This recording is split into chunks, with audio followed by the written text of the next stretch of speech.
Welcome to the deep dive. So you've been looking into can, could, and would. Hmm. Three really common English words, right? But they pack a punch. They really do. Mm. Ability, permission, requests, offers, even imaginary stuff. Yeah. It's a lot for three small words. Exactly. So our mission today is basically to, untangle these. Make it clearer when to use which so you sound, well, effective and polite. Yeah, getting it right really matters. Okay, so where should we start? Can. Let's do can. It feels like the most straightforward one sometimes. Well, yes and no. It's definitely your go-to for presentability. Like, I can drive, she can speak French, the stuff you're capable of now. Right now. And permission too, but more informal, yeah. Definitely informal. Like asking a friend, can I borrow your pen or can I sit here? It implies a certain comfort level. Okay. And just like casual requests. Can you close the window? Exactly. Yeah. Pretty direct. Assumes the person is probably able and willing. It's sufficient for everyday things. Think about how Right. often you just naturally use it. All the time, probably without thinking much.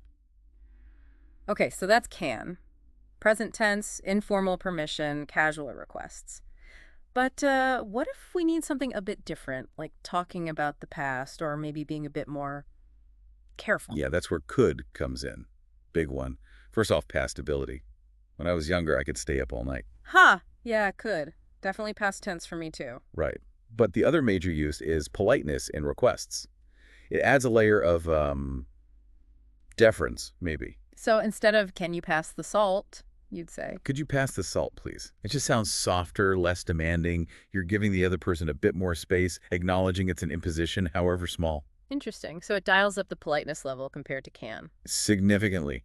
And there's another key use for could possibility. Things that might happen but aren't certain. Ah, like, watch out, that could be slippery. Or, we could go see a movie later.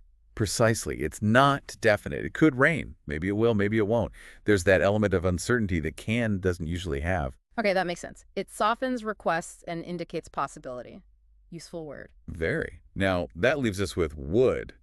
What's the feeling you get from would? Would. It feels even more polite sometimes, especially with offers like, would you like something to drink? Exactly. It's super common for polite offers and invitations. Would you like to join us? It's considered very courteous, very standard for inviting someone. More so than, say, do you want to join us? Generally, yes. Would feels a bit more formal, more considerate, maybe. And its other huge role is in hypotheticals. Imagine situations. Ah, the if clauses. Like, if I had $1 million, I would buy a boat. That's the classic example. It's about unreal or imagined scenarios, what you would do if something else were true. It's not about presentability or simple possibility like can or could. So it's tied to conditions often, what might be under certain circumstances? Right. Or expressing preferences politely.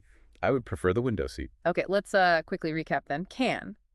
Presentability, informal permission, casual requests. Direct, now. Could. Past ability, polite requests, and possibility. Softer, less certain. And would. Very polite offers and invitations, and those hypothetical, conditional, what if situations. That's a pretty good summary. And you see how choosing the wrong one could send a slightly different signal. Yeah, like using, can you help me with your CEO might sound a bit bold. A bit abrupt, maybe. Whereas using would you pass the salt at home might seem overly formal, almost comical. Right, it's about matching the word to the context, the relationship, what you actually mean. Exactly, it's nuance. So maybe something for you listening to think about. Next time you're asking for something or offering or talking about possibilities, just pause for a second. Which one fits best? Can, could, or would? How might changing that one word subtly alter the conversation? It's a small thing, but it can really shape how people perceive what you're saying. A little awareness goes a long way. Definitely. Well, that's our deep dive for today. Thanks for joining us.